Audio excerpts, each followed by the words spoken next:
aking upo. Isipin ko lang ngayon lalong day bang hilaw yan kay mình muốn để dòng lên ô hết tình vang là ta gần đây thu là xí lung góp dấu dòng lên nó lung để ang lại ra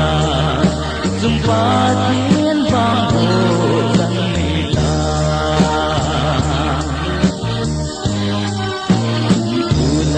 lên na gam amoy tibo mi angai to no min leng kom ta le ken koi kong ga ke ling ting ti le ta em ken ke din ko mang hen ya la se nei na san ham silung abak dâu dòng lên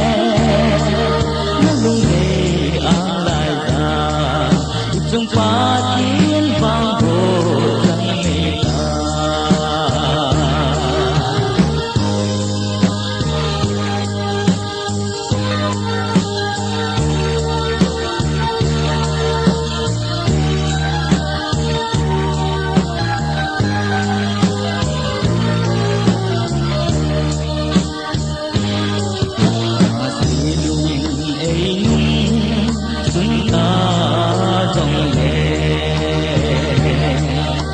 lung thu in ta hình tình bò